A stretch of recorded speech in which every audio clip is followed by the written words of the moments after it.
You can turn your Bibles to Joshua chapter 2. That's where we're going to be this morning. And as you're turning there, I want to begin with an object lesson. What I have here is some labels, and I went ahead and wrote a few of these labels down before service began today, and I want to see if any of the labels fit you. And if the labels fit you, I want to encourage you, if you can, raise your hand, don't be shy. And if it fits, raise your hand, let me know that you're there, and then I'm gonna give you one of these labels, and then I want you to put it on your chest, on your shirt. Okay? So here it is. Are you ready? First one. I'm looking for someone in the church who is from the Caribbean. But hold on. Before you, let me tell you what I'm talking about. I'm saying that you root for the Caribbean teams more than you root for America, and that you like, I don't know, you're a Caribbean. I'm looking for someone like that. Anybody like this? A Caribbean person? Yes. Come. I can't see who that is. Come. Yeah, you all the way in the back. I don't know. Hey, yeah.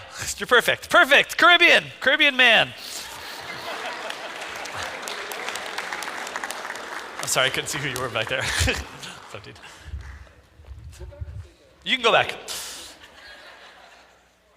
All right. I'm looking for the next person I'm looking for. This is a person that would prefer to ride cattle than to ride a subway. I'm looking for like a country person. A country, like you're from the country. Do we have any real country?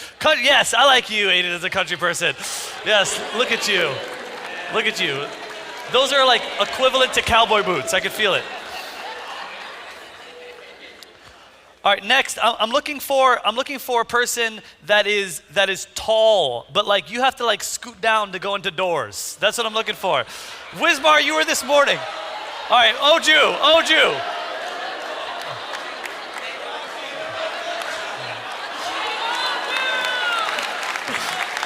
Tall man. All right, we're going to go the opposite side of the spectrum. Are you ready? Any short people in the house here today? But you gotta be proud of it. You know, you gotta think to yourself. All right, yes. I like it. Brittany, both of you. A competition. Perfect. Yeah, wonderful. This is great. We have labels, right? Oh, we have labels that some of them are fun and silly, and some of them are whatever. You know, we all wear labels. We have people that go to high school and are on the honor roll. That's a label. We have car enthusiasts. We have coffee snobs. We have people that like pineapple on pizza, and other people that think it's an abomination. But here's the point. We have labels. Some of them are fun, harmless descriptions. Some of the labels we choose for ourselves, things that we're proud of. Other labels we aren't. And the ones then there's labels that other people give us. Sometimes those are the ones that stick. Those often aren't so fun. I got my first label when I was a kid. I was the perfect chaotic combination of daring and clumsy. I like to climb on things, but I would also fall down from things. Meaning my legs and my body was full of scrapes and cuts and bruises. It was so bad that one time my parents got a call from Child Protective Services, assuming that I had been abused by them, but they didn't know that I was abusing myself. And so I got hurt a lot. And so my family started calling me this, boo-boo. To this day, my extended family still calls me this. They'll say, "Hey, boo-boo, what's up going on?" And like, it's a weird thing to call somebody, but that's the label I got. But as I got older, I got more labels. I was in school, and in school, I was a terrible speller. Truthfully, I'm still a bad speller. I'm pretty sure I'm dyslexic, but I'm the type of speller that like you would type into like the computer, and it would say, even spell check doesn't know what you're trying to say. You know what I'm saying? Like that bad. So. I was good at math, but terrible at spelling. And I remember studying really hard. I told this story before, but I remember studying really hard for a test in 3rd grade. I had done so bad in all the spelling tests, and this time I'm like, I'm gonna do my best. And so I worked at it. And when I got the paper back, you know, like it passes it to you, and I'm looking for the red, you know, because that's what my teacher marked when I did wrong. It's like I'm looking for the red marks, and there's no red marks. And on the top of the piece of paper, the exam, it just says the word no. What's below a 0? A no. That's what I got back. I thought to myself, I aced this test, but I didn't ace it. I got a no. So I got the label as a kid in 3rd grade that I was not smart. Yeah, feel bad. That one hurt. In high school, I got more labels. I was a high school varsity basketball player. I was a pretty good shooter, but I was a timid kid. I was weak, and I remember I was supposed to foul a guy to send him to the line, but I didn't foul him, or I fouled him, but they made a 3-point play or something like that. And my coach was so mad at me. And we got to the end of the game or the halftime speech, and he's talking, and he's yelling, and he's like foaming at the mouth, and he picks up like a roll of toilet paper, and he throws it at me and with a bunch of expletives, and he says, "You know what you are? You are tissue." And my teammates for the rest of the year, tissue. Labels we carry, right? We have ones that stick with us. You can remember the time where your mom, dad, teacher, parent, something said something to you that stood out to you, that stuck with you. Where you started to believe things about yourself. I'm not attractive. I'm not smart. I'll never be successful. I'm a failure. I'm broken. And once the labels have been peeled off their backing and pressed onto our soul, it's incredibly hard to remove them. It's hard because those labels kind of give you a definition of who you are. And so when we look to our future, all we do is look to the past and the labels that we have worn. I am too old, not educated, too broken, already missed my chance. These are things we carry, and some of them we carry them secretly, some of them we carry openly, but they begin to dictate a little bit about the way we live our lives. And they have a danger, if you really spend a lot of time focusing on them, they have a danger of locking us out of some of the truth that God has for us. They become, in a sense, self-fulfilling prophecies that tell us who we are or what we're capable of or what we believe God can't use us for. They build walls around our potential and often kind of get in the way of what faith is trying to produce in us. And in our story today, in the ministry of God's promise, we're going to look at a woman in the Old Testament who wore one of the most damning labels a person could ever in her culture. We're in Joshua chapter 2, and we're going to talk about a woman who carries a label. Let's see if you know who she is before we even begin. Have you heard of Alexander the... You've heard of that person? How about Attila the... How about Buffy the... And today we're going to talk about Rahab the... Her story is a cornerstone in the architecture of God's promise, a promise that proves that the labels people give us, and even the labels that we give ourselves aren't a limit to God at all. Her life is a bold, encouraging, and convicting example that our past does not determine our future in the kingdom of God. Let's read it together and study it. I have to say, this may be, and I know I say this all the time, but this one I think is true. This may be my favorite story in the Old Testament. So we're going to read it. I hope you love it as much as I do. Let's read it together. Joshua chapter 2, verse 1.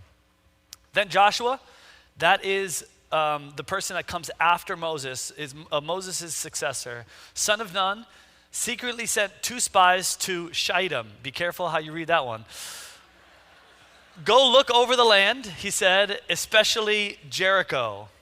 To understand the story of Rahab, we have to try to understand her world. The book of Joshua opens with the nation of Israel on the brink of entering the promised land.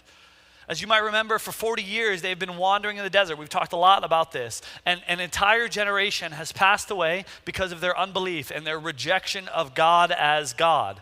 But now a new generation, led by Moses' successor, Joshua, is standing on the banks of the Jordan River, ready to enter into the promised land. They're about to cross into the land promised to Abraham for centuries, that they would be given this land. And so Joshua, as a great military leader, says, I'm going to send some spies into the land. They're going to look out the land, but I want them to especially take some time in the city of Jericho. Jericho is a walled city. Archaeologists have excavated ancient Jericho, and it's actually one of the oldest, if not the oldest, continuously inhabited, fortified cities in the world.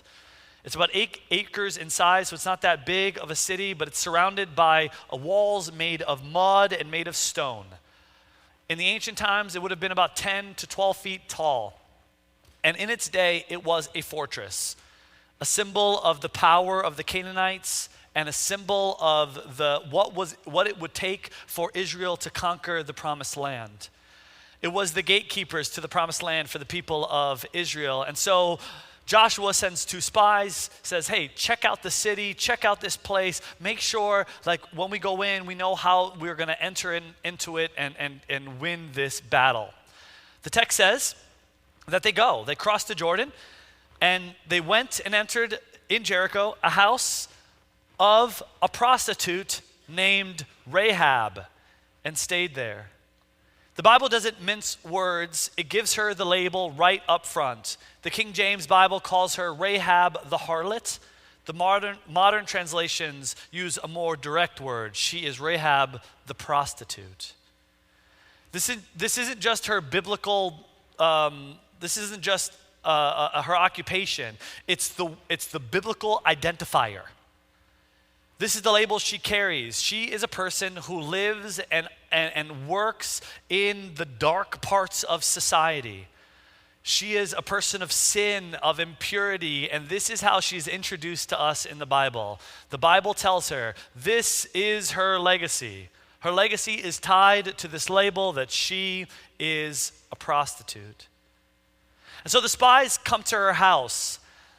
Commentators give us some reasons why they might have come in. One reason is because a person who was running essentially a brothel would have had a sense of anonymity for the people going in the house. They would have understood how to hide a man in a house like that. But also the Bible tells us that her house was built on the wall.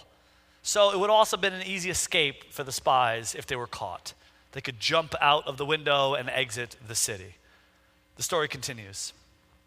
Somehow, some way, the spies aren't too good at spying, so the king discovers that they're spies and that they have gone to Rahab's house. So it says this, the king of Jericho was told, look, some of the Israelites have come here tonight to spy out the land. So the king of Jericho sent his messenger to Rahab, bring out the men who came to you and entered your house, because they have come to spy out the whole land. The king's messengers come to Rahab's house with the authority of the king. It's, open up, it's the police, that type of vibe. And this woman who has everything to lose here, a woman whose life is likely one of constant vulnerability and exploitation, this woman makes a choice that the Bible describes as an act of faith. The Bible actually specifically describes it as her trust in the God of Israel. And what she decides to do is hide the men.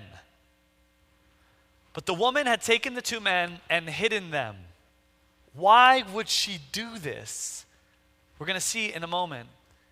In her profession, she might have known how to do this.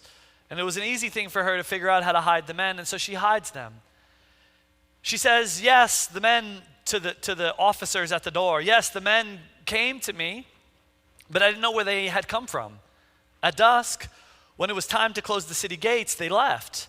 I don't know which way they went. Go after them quickly. You can catch up to them.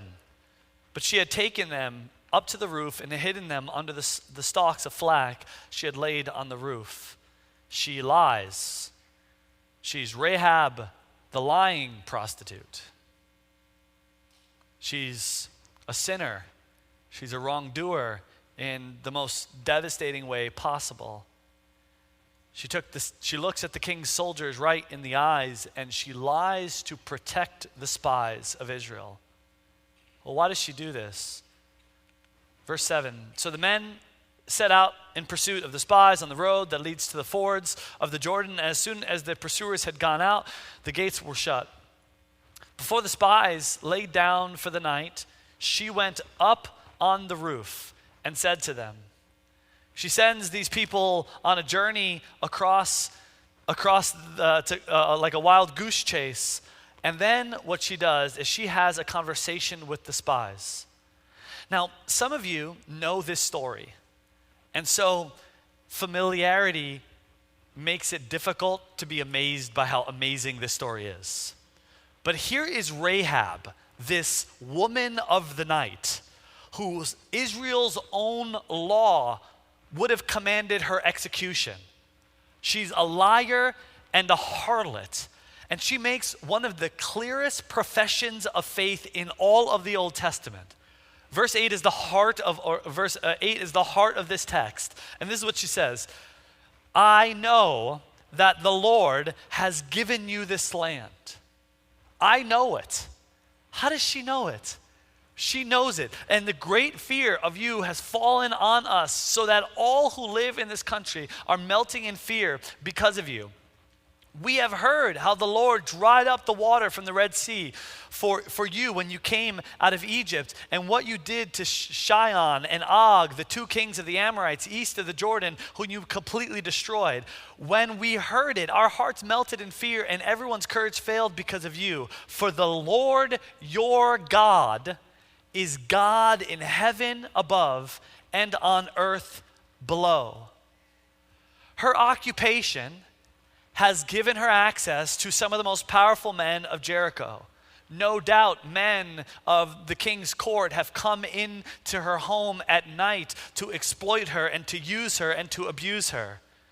And no doubt about it, she has heard the grumblings of those officials talking about these people of Israel who came up out of Egypt. And Rahab has learned of Yahweh, has heard the stories of 40 years of the stories of Israel, has heard about the way that they conquered Egypt and the way that God fed them in the wilderness and the way that they destroyed the kings of the Amorites. And she hears the people coming to use her. She hears them talking about those things, and so draws a conclusion. Those people's hearts are melting, but she thinks maybe that God can save me. For Rahab, the hearing didn't produce fear, the hearing produced faith. So she concludes her speech with these words that if you read them, you could just kind of disregard and think, wow, that's nice, but man, they are so meaningful. The Lord, your God, that's Yahweh, Yahweh, your God, is God in heaven above and on earth below. And you think, well, why is that so important? Well, you have to look at Deuteronomy chapter 4. Because before the law is given a second time to the generation that's about to enter Jericho, Moses has this speech. It's a long speech. I'm going to read the whole thing. He has this speech, and I want you to hear the way it concludes. This is the speech. Ask now about the former days. This is Moses speaking to the people of Israel. Long before your time, from the day God created the human beings on the earth, ask from one end of the heavens to the other, has anything so great as this ever happened? Or has anything like this ever been heard of? Has any other people heard the voice of God speaking out of the fire as you have and lived? Has any God ever tried to take for himself one nation out of another nation by testing, by signs, by wonders, by war, by mighty hands and outstretched arms, or by great and awesome deeds, like all the things the Lord your God did for you in Egypt before your very eyes? You were shown these things so that you might know that the Lord is God. Besides him, there is no other. From heaven, he made you hear his voice to discipline you. On earth, he showed you his great fire, and you heard his words from out of the fire. Because he loved your ancestors and chose their descendants after them, he brought you out of Egypt by his presence and his great strength to drive out before you nations greater and stronger than you, and to bring you into the land to give it to you for your inheritance as it is today. He's setting up the point. He's going, look, has anything so great ever happened as a God selecting a nation out of another nation, pulling them close to himself and deciding that he's going to reveal himself to them? Has anything so great happened? And they're supposed to go, no, this is incredible. And then he gives them a charge. What are you to do then? Acknowledge. I want you to acknowledge and take heart this day that what? The Lord is God in heaven above and on earth below. There is no others. Her words here, Rahab's words, are a stunning echo of the words Moses himself tells the people of Israel to have. He says, when you understand the great things that the Lord has done, you will come to a single conclusion, which is the Lord is the God of heaven and the Lord is the God of the earth below. That's the stunning conclusion you're going to come to, people of Israel. And they all nod their heads, okay. And here is a prostitute coming to the exact same conclusion. Do you understand the weight of this statement? This is an outsider, an immigrant, a prostitute, a pagan living in a city devoted to another god. And here she is articulating a creedal statement of God's own making that is perfectly aligned to the faith that Israel is supposed to have. The generation of Israel who actually saw the Red Sea part didn't come to that conclusion. The generation of Israel who ate manna from heaven didn't come to this conclusion, and they died in their unbelief. And yet this woman who heard stories, probably from men who abused her, believed that God is who he says he is. God's chosen people faltered in their faith, while the woman wearing the label prostitute becomes a prophet of God's sovereignty. And here's the point. Her label did not disqualify her from recognizing that there is a true God, from coming to faith. Her past did not prevent her from seeing God's future plans. She looked past the security of the walls of Jericho and past the kings and said, I don't put my trust in any of that. I put my trust in the God of Israel. And in the meantime, she teaches us a powerful lesson, that it's not about where we've been, but about who we believe God to be. And you say, well, hold on, she's a prostitute and a liar. She's in sin. And that's true, you know. You have to, when you come to faith, you start in sin. Isn't that true for all of us? You don't come to faith fully repentant. You start being a sinner. And so she's a sinner. Repentance for her will come, but the first step here is experiencing the will of God. It's faith, not perfect faith, but faith that trusts that God can reach into her past and redeem her. And believing that sinners just like her can understand and acknowledge that God is the God of heaven above and the earth below. And so based on this newfound faith, Rahab makes a bold request. She has saved their lives with her faith, and so she asked that they would return the favor. Now then, please swear to me by the Lord that you will show kindness to my family. Kindness to my family. I'll come to this in a second. Because I've shown kindness to you, give me a sure sign that you will spare the lives of my father and mother. In the occupation that she has, does it mean that her father and mother have despised her work? Does it mean that she's an outsider to her mom and dad because of the choices that she has made? How about her brother and sister? And all who belong to them. So she's like, look, I want to save not mom and dad. I want to save mom and dad and grandma and grandpa and kids and their in-laws and their in-laws' kids and anybody else. Can you save all of them who are part of my family? Can you save them from death? Her faith immediately becomes a vehicle to rescuing her family. And I could preach just on this exact line, but I feel this, I feel so much about this because it resonates for me with the amazing women we have in this church. The people who I know in this church who found Jesus Christ and then made it their life's goal to save their family. They said, look, I'm going to be a Christian and I'm going to follow Jesus and I'm going to save my family. The prayer of Rahab reminds me of this ministry that we have in this church called Sarah's Daughters, where women with non-Christian husbands just pray to be better wives and better reflections of Jesus Christ so that they would save their husbands. That's what this reminds me of. What amazing heroes those women are, who act righteously and godly and go above and beyond to try to show the example of Jesus Christ to their unbelieving spouses in an attempt to save them from the grips of death.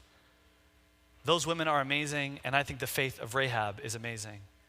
The spies agree, but they make two contingencies with this plan. Hey, that's fair, but you're gonna have to do two things. Number one, you're gonna have to make sure that entire family, all those in-laws, all those people, we're not gonna be like, knock, knock, knock, are you Rahab's family?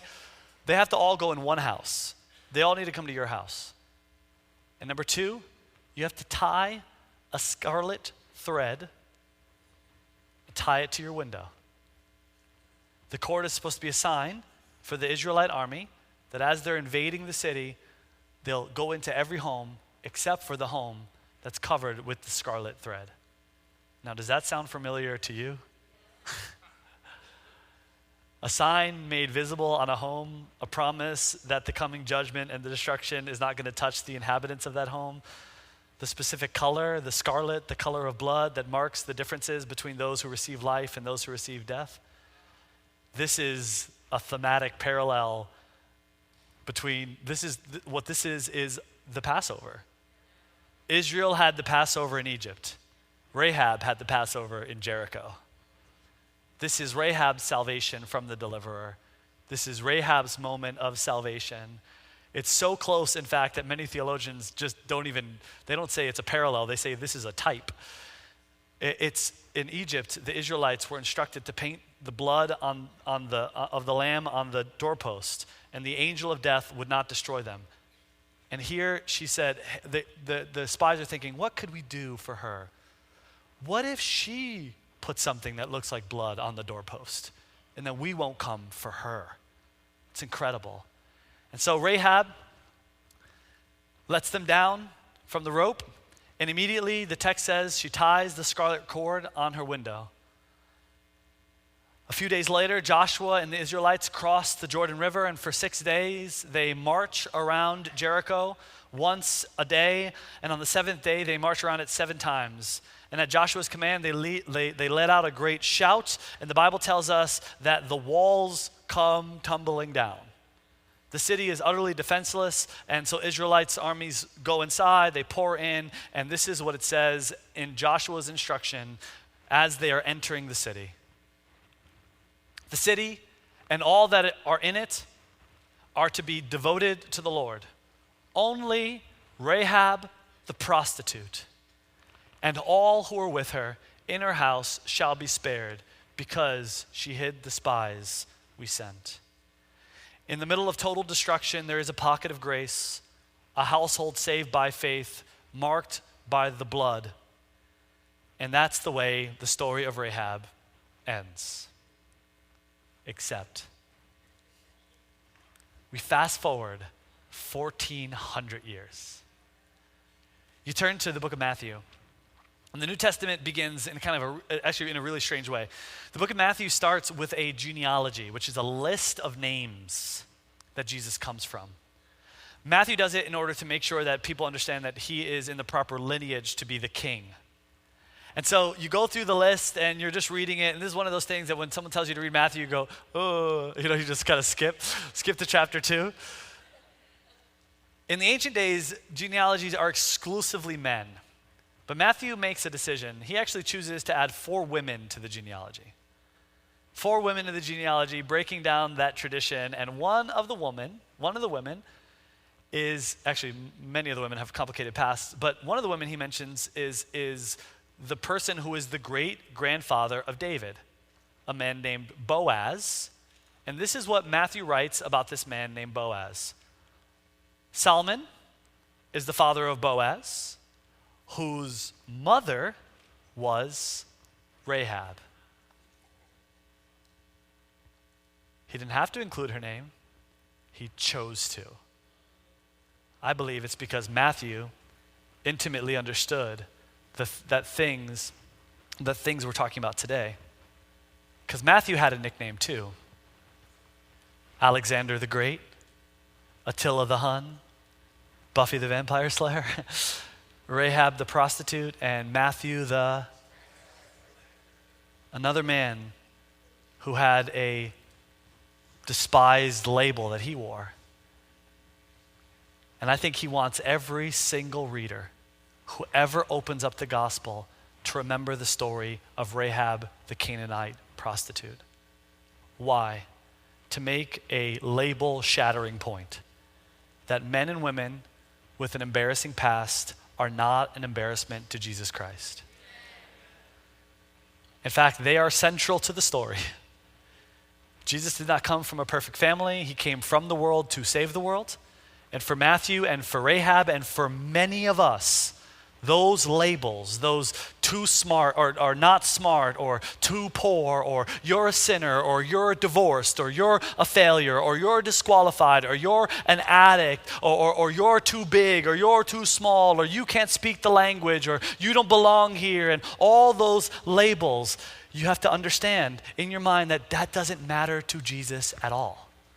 That Jesus uses those very same people to accomplish his good plan. In fact, Rahab is such an important character in the Bible that she's included in the list of heroes in Hebrews chapter 11, along with Abraham and Moses and David and all the guys that you have heard of. Right there in the text, it says, by faith, the prostitute Rahab.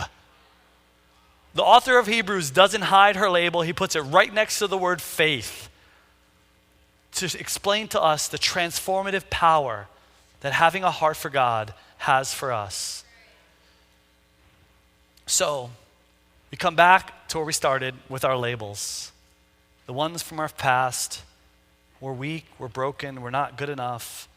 We're all those things. And the labels whisper to us that we are disqualified to be used in the kingdom of God. But I think Rahab's story is supposed to shout across millennia that God can overcome whatever it is that we have put in our way of being useful to God. That God can overcome any of the things that we say about ourselves or others have said about us. I'm not smart. Well, you know what? That's fine. God uses the dull to shame the wise in the world. And I'm not strong. Well, that's okay, because God uses the weak to shame the strong. And I'm not attractive enough, and I'm not this enough, and I have a really messy past, and that's fine, because the messier your past, the more beautiful the path of reconciliation to God is. God's grace is not limited by our past, and so what does it mean for us right now? It means that we have to take time to reevaluate for ourselves. We have to think about, what labels have you allowed to define you? Think about them. What labels have you allowed to limit you? What past failures have you convinced yourself make you unusable in the kingdom of God? I think this story demands a reevaluation of those labels, but it also demands a reevaluation of the way we look at other people. We see someone who struggled with addiction, and we go, well, that's not somebody I would really want to trust. It's like, are you sure? Because often those are the type of people God really uses to do great things. It should both make us look at our labels, the ones that are on us, and the labels we put on other people, and realize that the story of Rahab is trying to convince us and remind us that God is a God that takes broken things and makes them absolutely beautiful. That's the goal today.